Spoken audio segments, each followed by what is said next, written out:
Hello everyone, আসসালামু আলাইকুম। আশা করি সবাই ভালো আছেন। আলহামদুলিল্লাহ, আল্লাহ তাআলার রহমতে আপনাদের দোয়া ও ভালোবাসায় আমি অনেক ভালো আছি। আমি আছি এখন দৌলত খান সরকারি আবু আবদুল্লাহ ডিগ্রি কলেজ। এই শিক্ষাঙ্গনের মায়াময় দৃশ্যগুলো আপনাদের মাঝে তুলে ধরার চেষ্টা করব। এই শিক্ষাঙ্গনের সাথে জড়িয়ে আছে আমার অনেক স্মৃতি। 2018 সালে ইন্টার ফার্স্ট ইয়ারে এই কলেজে এসে ভর্তি হই। মনে পড়ে আমার কলেজে কাটানো সেই পুরনো দিনগুলোর কথা।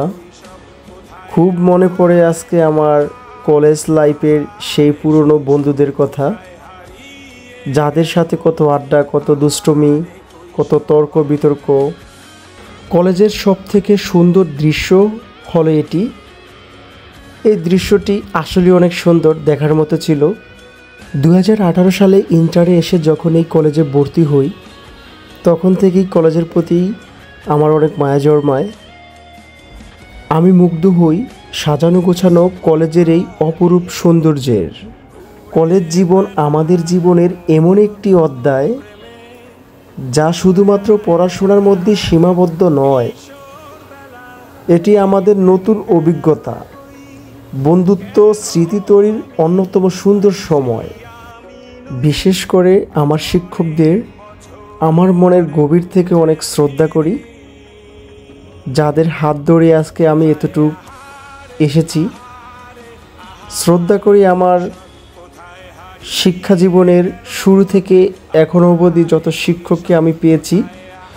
যদি আমার এই শিক্ষাঙ্গনকে নিয়ে আমি বলতে শুরু করি, তাহলে মনে হয় না যে আমার এই ভিডিওতে আমি শেষ করতে পারবো। দৌলত খান সরকারি আবু আবদুল্লাহ ডিগ্রি কলেজটি প্রতিষ্ঠিত হয়েছে 1983 সালে, আর প্রতিষ্ঠাতা ছিলেন প্রিন্সিপাল মোহাম্মদ জাকির হোসেন। আর এই কলেজের সৌন্দর্যের প্রতি দেখলে এরকম লোক নেই যে মায়ায় না পড়বে।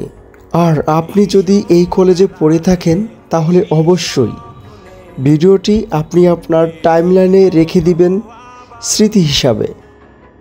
মনে পড়ে কি এই মামার দোকানের কথা? কত স্মৃতি, ঐতিহাসিক। সবাই ভালো থাকবেন, আর ভুল ত্রুটি হলে ক্ষমার দৃষ্টিতে দেখবেন। আল্লাহ হাফেজ।